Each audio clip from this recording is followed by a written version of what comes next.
So now with me here is Heiko Hubertz from Bigpoint, and you were holding a keynote here at GDC Europe, and you talked about new technologies that shall bring browser games closer to traditional PC or console games. So how long do you think will we have to wait till nearly every browser game is presented in 3D as it is in the traditional gaming market?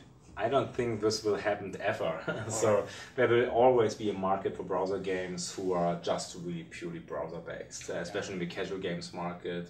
And there's always a need just for browser based games. Not all games have to be playable on any device, but for the bigger games, for real 3D games, for the core and hardcore target group, these kind of games you want to play on the device you choose. And that's maybe the browser, that's maybe a PlayStation, maybe an Xbox, or the iPhone, iPad, whatever.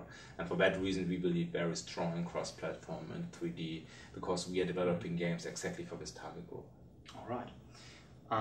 With development budgets getting bigger and bigger, aren't browser games losing one of their main advantages over the production of traditional games?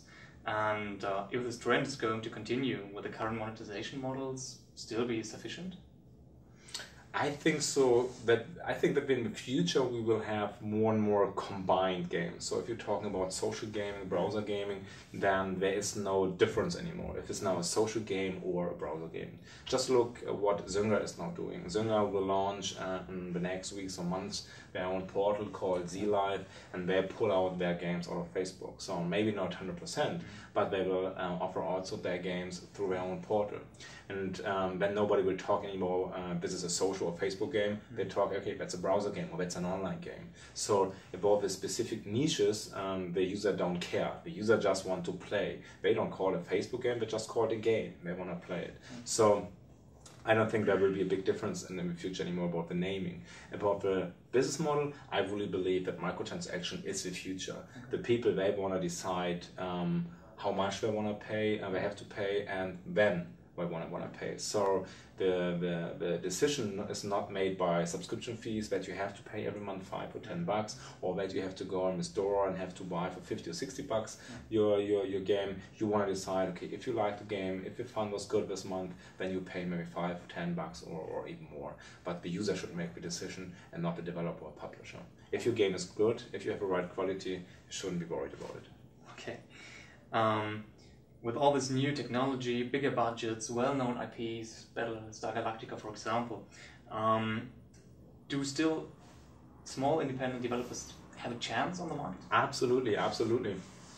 I think in the future, the independent developer don't publish their games anymore by themselves in the internet, because the marketing expenses are also growing at the moment. So they will use online publishers. So the same situation as in the traditional business, where you develop a game and then you give it to a publisher, or a publisher is financing the game, and then you share the revenues or whatever. I think the same business models will also work in the internet. And Bigpoint is already working on something like that. And here at the GDC Europe, we are presenting our Dev Lounge, a new version of the Dev Lounge, and we give 70% of the revenues to the developer. So just we keep 30% and we do the marketing. We take the entire marketing risk. The only thing the developer has to do is to take care that his game is great. We take care of our localization, community management, payment solutions, and marketing, etc. So, and for that we get 30% and the developer 70%. I think this is a very fair business model. Okay. How exactly does the key market North America differ from the European one? And if there are differences, what are the advantages of European companies in dealing with such diverse markets? It's very interesting. In my keynote today, I told everybody that the biggest companies, or first companies in the browser games market or social games market, are from Europe. So companies like Jagex or Playfish, Gameforge, Bigpoint, and also technology sites, the Unity guys are European. So the good thing for European companies, we are very innovative. So we are inventing new technologies, new business models, etc. But the problem in Europe is that the market is so much clustered. So we have different cultures, different governments, different currencies, etc. And it's quite difficult to make these companies very big in Europe. So you have to enter other markets like the American or the Asian market to really grow. And that's the problem for European companies to enter the American markets, because there are already American companies who are big, like as I mentioned, Zynga or Rock-U or Playdome, who are really generating huge amount of revenues just by concentrating on their home territory.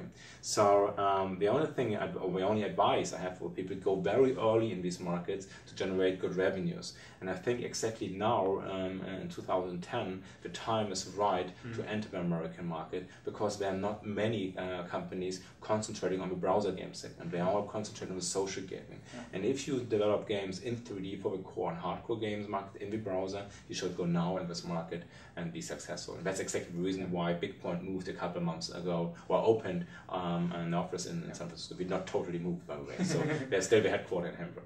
All right. Okay, so one last question. It's a bit more personal. It's a question we ask all the guys we have here today. And if the gods of gaming granted you one wish to create the game you've always dreamt of, what would it be?